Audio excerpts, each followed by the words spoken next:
Huh.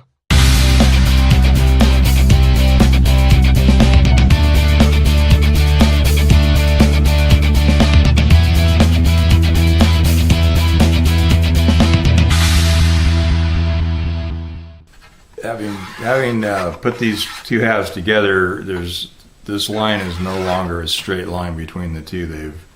They've aged in such a way that I'm going to have to re-straighten this center joint. So, or in my case, straighten the center joint. So I'm back to the iron, heating the knife, and dribble a little water down into the joint on the inside here, and I'll bring the camera down for that so you can see what's going on. But I'll probably just fast forward you through that part and get the top separated off the sides and get what I have to on the other piece and get things out of the way so that I can straighten that joint out and get the top halves joined back together, and then also get some glue into this back joint right here. It's like I said, it's separated. You can see that dark line right there. Yeah. So, and it's only separated about halfway, and I'm just going to re-glue. I'm not going to separate the back completely because the joint is still. You can't see it in that light. The joint is still tight. There's nothing open there. It's just, you can just slide it around. But so I'll get that re-glued.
Take a second to show you what's going on here. I don't know how well.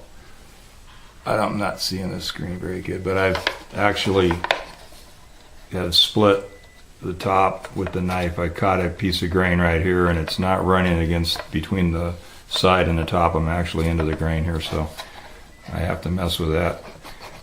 And probably try to come from the other direction and then re-glue this little section here. This edge right here, you can see was broken off. So it was coming around really good until we got to the part where we had this really thin piece of grain here, and so apparently it picked, and that's why I was going from the inside, trying to make sure I stayed between the side and the top, but apparently it caught a little section of grain there and followed that instead. So just going to try to work around the other direction. I'm getting the feeling that this isn't a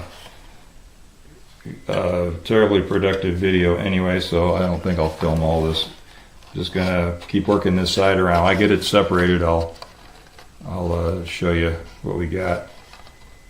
But it's I'm sure not going to be that fun to watch me heat this knife and try to get in here.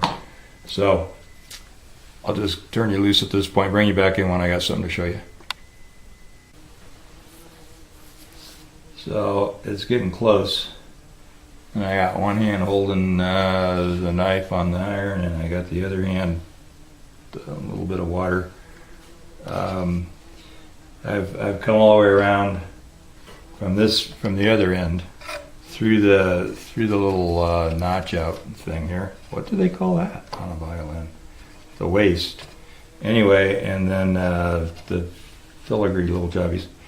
and I'm just around on the bottom side here. I'm about here, and this is where, right around here on the bottom side, which is actually the top. Anyway, just about to that place where the top was splitting the wrong direction. So I'm separated up to here. I'm gonna I've been adding water from the outside here, and then just holding the thing up because I've got the famous, well, let's see if I can get into the famous nail file thing, using that as a wedge to separate the top from the side and allowing the water to run in. Then with a really hot knife, when I get it in here, I get a little sizzle, which produces a bit of steam, and that steam really helps to loosen that glue.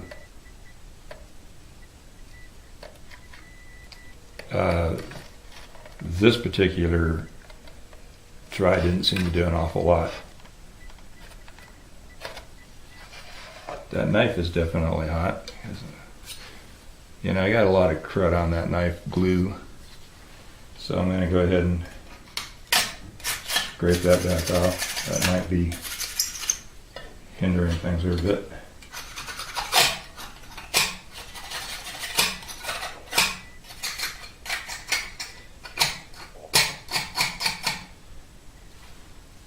People are always curious as far as you know, tooling. This happens to be, I think, a palette knife actually. Like if you were an artist, StewMac sells these as separator knives. They're actually really inexpensive, so I bought a couple of them. Anytime you can say something's inexpensive from StewMac is probably saying something, right?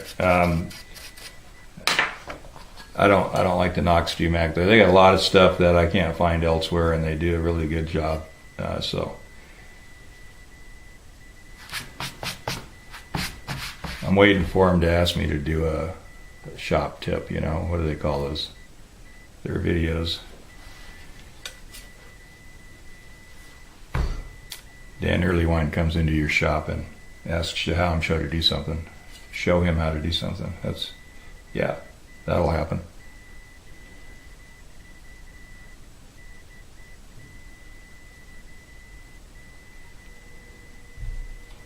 Shop secrets. There you go. My brain finally kicked in. All right, so another little try at this with the separator knife. Anyway, I think these are a good deal at StewMac, so I don't need to take it. Holy moly! Well, I didn't expect that to come loose right there, but it did. And I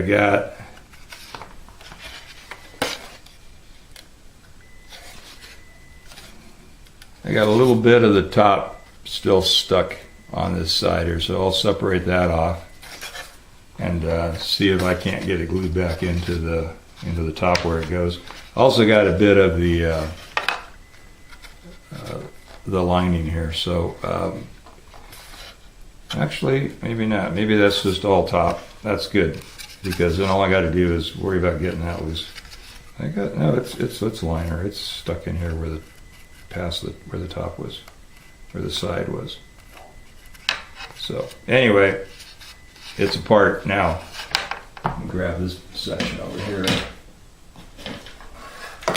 Ow! Dropping 100-year-old pieces of wood on the floor. Not a good thing. All right. I'm going to turn my iron off while I'm thinking about it. Alrighty. And where'd that go? I have this big rubber fatigue mat over here, so it's not as huge a deal. I'm trying to keep all this stuff together, so I know that this piece came here, and this piece was here, right? And then the liners, top or bottom. And then there's another one still in the humidity box that went up with this piece. So, but I might have to take this tail block off of here in order, this tail block. Let me raise that up just a fuzz. Take this tail block off so that I can run these pieces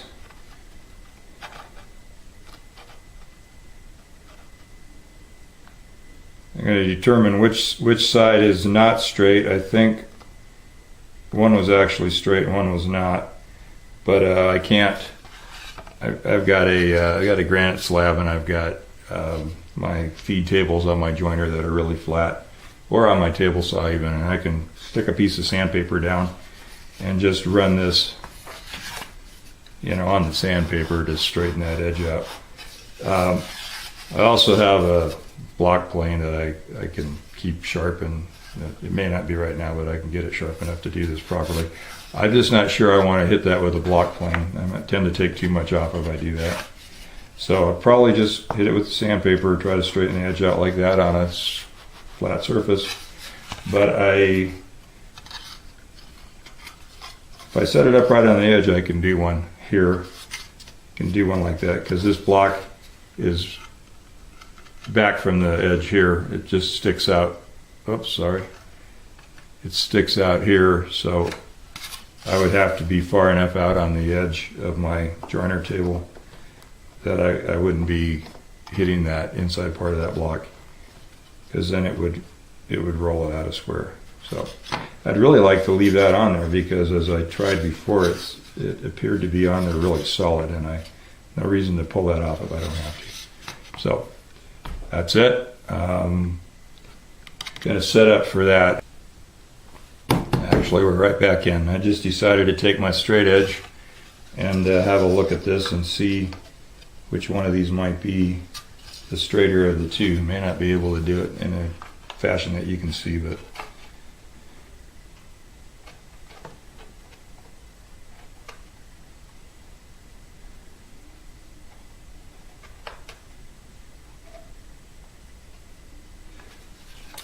looks like the piece that doesn't have the tail block might be the one that isn't as straight. I think so. So I'll start with that one. I'll set up a piece of paper on the joiner feed table and try to straighten that one side out and see what happens here. Yeah, this one actually looks pretty straight. It's hard to get it right on here because this is curved. So, and it's the bow in this piece is greater than the thickness of the straight edge. So I can't check all of it at once. So I kind of have to sight through.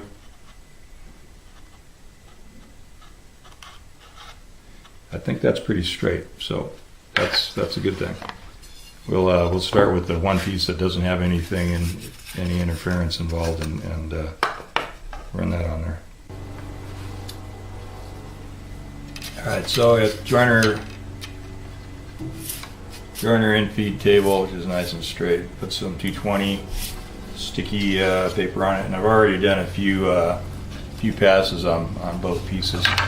And what it turned out, it looked like right at the tail end of this thing, it hits pretty good all the way through here, and then had like a little bit of a sweep out right on the end. So all I'm really getting is just this little bit of a high spot right here. So I'm just finding the square on the when you put this together, and it's a 1/2 inch thick piece of material or more, and you've got a nice big edge to work with to keep things square, but here you don't. And it's critical that you keep this square at this point. So just find square, hold it, and then just giving it a real even stroke here. And you can't tell from watching, but I'm putting most of my pressure here on the heel end where I want to take the most material off. And we're still square to the roll. And hanging over this block's not interfering because of how I set this up. And then the same thing here. Again, just find square.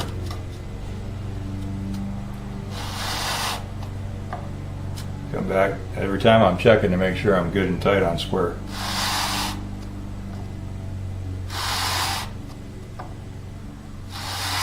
I don't want to take a lot of material off, just absolutely no more than I need, and because I don't want to have to be trimming any of the joints to make things fit together. So I'm going to check this back at the bench, and I am seriously out of time on this card now, so this will be it for this card, and I'll probably run this footage before I do anything else.